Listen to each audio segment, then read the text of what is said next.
এবার আমি পুরো কুষ্টি রান্না করব।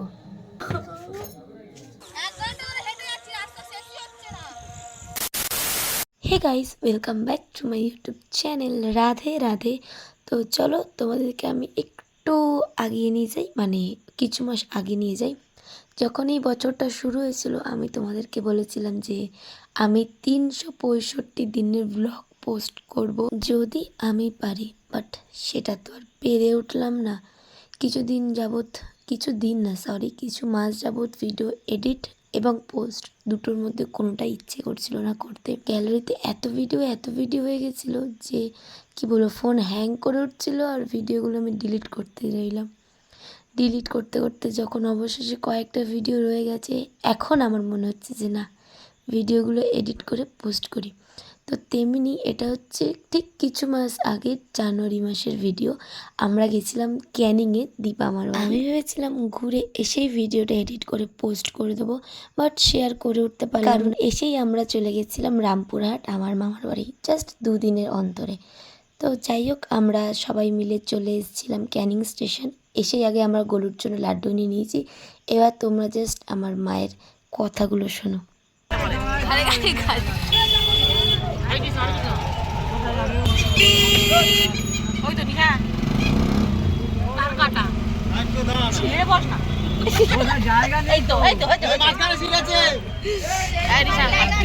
দেখতেই পেলে আর শুনতেই পেলে আমার মা কতটা সবার পিছনে লাগে। তো যাই হোক, আমরা বসে গেছিলাম ম্যাজিকে, যাচ্ছি এখন আমরা মধু হাওয়া খেতে খেতে যাচ্ছি। আর এদিকে ভাবছি আমার মা আমি রিলস করছি, ওই জন্য আমার কানের হেডফোনটা নিয়ে নিজের কানে গুঁজে দেয়।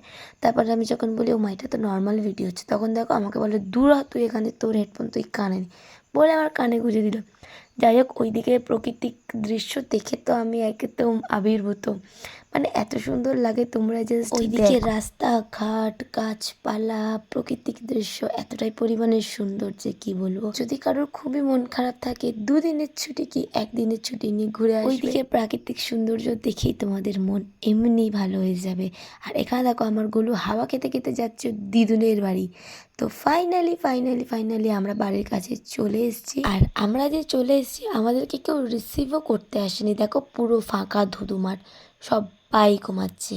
আমরা যে আসছি ওরা তো সবাই জানে, কেউ তো একটু আগে আনতে পারে, কেউ আঁকাতে আসেনি, মানে কেউ নিতে আসেনি আর কি। আমরা দেখো কত ব্যাগ নিয়ে একাই যাচ্ছি, আর আমার মা হেসে লুটোপুটি খাচ্ছে এই দেখো। আর আমার ওপর চিল্লাই চলেছে, এই নিশা ব্যাগ ধর। আমার হাতে বিশ্বাস করবে না মিনিমাম 4 থেকে 5টা ব্যাগ প্লাস গলু। আমি কোথায় নেব গাইস? এখানে দেখো না, আমার মা হেসেই চলেছে।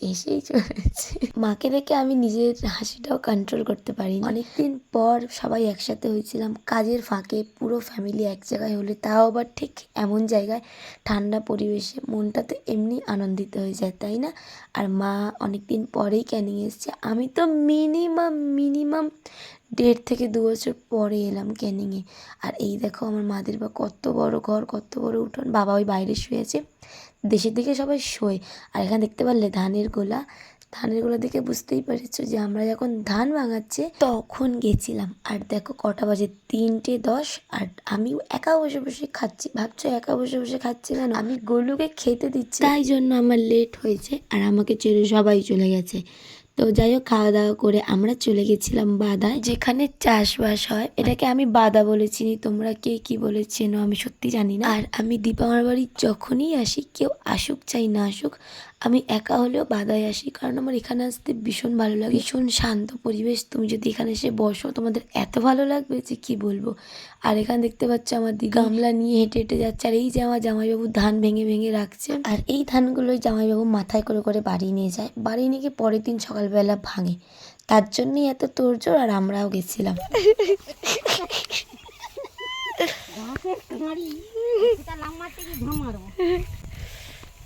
দেখো বাদায় ভীষণ সরু রাস্তা হয়। অ্যাকচুয়ালি এগুলো রাস্তাও না, মানে জমির চারিদিক ঘেরা, মাটি দিয়ে উঁচু করা, আর সেটাকেই তারা মানে ওখানকার লোকেরা রাস্তা বানিয়ে হাঁটাচলা করে। আর সেই রাস্তা দিয়ে কি আমার বড়মা যেতে পারে গাইস? একে তো বয়স হয়েছে, তার মধ্যে এরকমভাবে হাঁটাচলা করার কোনো অভ্যাসই নেই, আমারই নেই। ইভেন আমি হাঁটতে পারছিলাম না, দুমদাম করে উল্টে যাচ্ছিলাম। সেখানে আমার বড় মা, আমার বড় মা হাঁটতে পারছে না বলে আমার বড় মাকে নিয়ে কী হাসাহাসিই না হলো।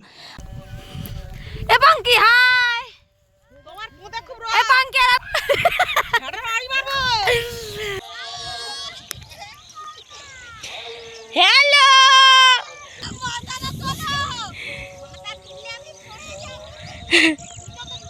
আরে একজন, আরে এই তিনজন, ওইখানে আর একজন, এই দেখো, বল হাই, আর জোরে হাতটা ঘোরা। জানো তো আমরা কলকাতার লোকেরা প্রচুর চাল নষ্ট করি, প্রচুর ভাত নষ্ট করি। মানে আমরা যেহেতু টাকা দিয়ে কিনি, তাই এই জিনিসটা চালের বলো ভাতের বলো মর্ম আমরা দিই না। কিন্তু একবার, জাস্ট একবার তোমরা ধান চাষ করে ফাটিয়ে তারপরে বিক্রি করে দেখবে, চালের, ধানের, ভাতের তিনটে জিনিসেরই মর্ম তোমরা বুঝতে পারবে। যারা এত খেটে ধান করে, তারপরে সেই ধান ভাঙিয়ে চাল করে, তারপর যখন সেই চালটা খায় না, তারা নষ্ট করতে চায় না। আর আমরা যেহেতু টাকা দিয়ে কিনে পেয়ে যাচ্ছি, তাই ভাত আমরা বিশাল পরিমাণে নষ্ট করি। কিন্তু এদেরকে জিজ্ঞেস করে দেখবে, আসল ভাতের মানে এরা বলতে পারবে, চালের মানে এরা ঠিক বলতে পারবে। বিশেষ করো একবার, জাস্ট লাইফে একবার ধান চাষ করে খেয়ে দেখবে, ভাত জীবনে নষ্ট করতে ইচ্ছা করবে না। আর ধান দিয়ে যখন ক্ষেত নষ্ট হয়ে যায় না, কষ্টটা প্রচুর লাগে। যেহেতু আমার দিদি জামাইবাবু ওখানে থাকে, তাই আমি বুঝতে পারি, ওদেরকে ফিল করতে পারি। তাই বিশ্বাস করবে, আমার ভাত ফেলতে ভীষণ গায়ে লাগে, ভীষণ কষ্ট হয়, কারণ আমি জিনিসটা দেখে এসেছি নিজের চোখে। যাই হোক, এরা দেখো লেগে পড়েছে ধান তুলতে, মানে একটা ধানের শীষ ফেলতেও এরা চায় না, কতটা পরিমাণে গায়ে লাগে এরাই জানে। তো যাই হোক, এরা ধান তুলছে, আর আমি কি করব ভেবে না পেয়ে ভিডিও করছিলাম। তোমার ভাবছো আমি এত জ্ঞান দিচ্ছি তবে একটা ধানের শীষ তুলিনি? না না, তুলেছি, বাট আমার ভিডিও কেউ করে দেয়নি, আর আমি চাইও না লোককে দেখাতে। যাই হোক, অনেকটা ধানের শীষ এক জায়গায় করে হাঁপিয়ে গিয়ে বসে পড়েছি। তারপরে অনেকক্ষণ বসার পর কি করব ভেবে না পেয়ে আমি কি করছিলাম জানো? এই যে ঢঙ্কাই, আমার দিদির ছেলে, এর পিছনে কাটি খাচ্ছিলাম। এই যে হাতে দেখো একটা সাপ বানিয়েছে মাটির, আমি ওকে একটুখানি করে বলে দিচ্ছিলাম যে একে ভয় দেখা, ওকে ভয় দেখা। ও ঠিক ঠিক সেরম সেরম করে সবাইকে ভয় দেখাচ্ছিল। তারপরে এসেছিলো আমাকে ভয় দেখাতে। তারপরে আমি আর আমার ভাই ওকে ধরে চাপিটা না পিটিয়েছি, ও মনে রাখবে। এই দেখো না, এই দেখো সব কটারে সাইডা, তারপরে আমার ধরেছে। আর আমিও তেমনি ওর মাসি একদম পিটাইয়া তার কি করছি। তারপর আমি আর ভাই ওকে দুজন মিলে চ্যাংদোলা করে ঘুরিয়ে ঘুরিয়ে ছুঁড়ে ফেলে দিচ্ছিলাম। না না, ফেলিনি, বাচ্চা মানুষ কোথায় ফেলবো। যাই হোক, ওর পিছনে অনেকক্ষণ লাগার পরে আমরা এবার গুটি গুটি ভাই বাড়ি চলে গেছিলাম। বিকজ সন্ধ্যা নামছিল আর রান্না বাকি ছিল, আর রান্নার দায়িত্বটা কিন্তু আমারই ছিল, ঠিক আছে। ওটা 12 মাস যেখানে যাব সেটা মানে আমারই, কিছু করার নেই। আমি এটা অভ্যাসটাকে আমি মেনেও নিই। এইদিকে দেখো, বাড়ি যাওয়ার সময় আমার মা রিলস করতে করতে যাচ্ছিলো, আর আমাকে যেহেতু রিলসে ক্যামেরার মধ্যে নেয়নি ওদের, তাই ওরা রিলস করছিলো, আর আমি এখানে আমার ফোনের ক্যামেরা চালিয়ে গান করছিলাম আর নাচছিলাম। তো যাই হোক, চলো এখন বাড়ি যাই। এবার আমি পুরো গুষ্টির রান্না করব। ঘুরতে যাই, বাড়িতে থাকি, যেখানে থাকি, পুরো গুষ্টির রান্না আমারই দায়িত্বে। কি রান্না করবো জানো গাইস? আর ট্যাংরা, ভালোই লাগে না, কই তো এরকম বাচ্চা হলো। কেউ রান্না করতে জানে না মনে হচ্ছে, আমাকে দিয়ে খাটায়। জানো আমার মাথা ব্যথা করছে, তাও আমাকে দিয়ে কাজ করাবে এরা। এদের বাড়ি নিয়ে জীবনে আসবো না।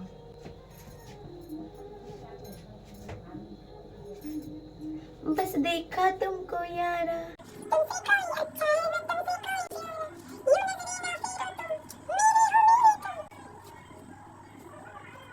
এখন করছি আমি আমার স্বামীর জন্য চা। আমার স্বামী বাধা দিয়ে ধান বয়ে হাঁপিয়ে গেছে, এখন আমি আমার স্বামীর জন্য চা করছি। হয়ে গেছে, এখন আমি চা আমার স্বামীকে আমার চা দেবো। যাইবো, ও যাইবো, আমার স্বামীরা কোথায় গেল? এবার মাছ ভাজবো, ঠিক আছে? বেঁচে থাকলে তোমার সাথে অবশ্যই দেখা হবে। ভয় লাগছে, মাছগুলো খুব ফাটে।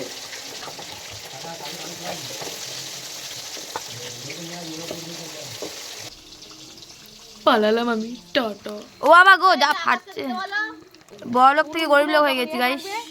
উনুন গ্যাস ছিল, উনুনে রান্না করতে এসছি। না না এই যে ঢকঢক করছে এটা দেখতেই পাচ্ছ এক ঝাটকায় কিরকম আমাকে গরিব বানিয়ে দিল। কি সুন্দর গ্যাসে এলাইভাবে রান্না করছিলাম, এদের চোখে লাগছিল, তাই আমাকে এরা ঠেলে ঠুলে উনুনের সামনে পাঠিয়ে দিয়েছে। আমার উনুনে রান্না করতে ভালো লাগে ঠিকই, কিন্তু আমি জাল দিতে পারি না, তাই মাকে ধরে বস করে রেখেছি, তুমি জাল দাও আর আমি রান্না করো। দেশের দিকে গেলে একটু উনুনে রান্না করতে ইচ্ছেই করে, তাই না? আর উনুনে রান্না করলে তরকারি কিন্তু টেস্টটাও খুব সুন্দর হয়।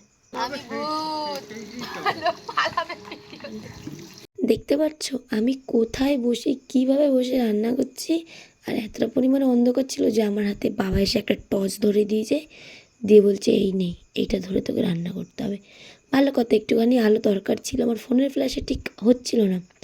তো যাই হোক, এই ভিডিওটা আমি এখানটাই শেষ করছি, কারণ এরপরে আমার কাছে কোনো ক্লিপ নেই, ভুলে গেছিলাম, হয়তো মনে নেই। তো যাই হোক, আজকের ভিডিও এই পর্যন্ত, দেখা হচ্ছে নেক্সট ভিডিওতে। Tata guys, love you, Radhe Radhe.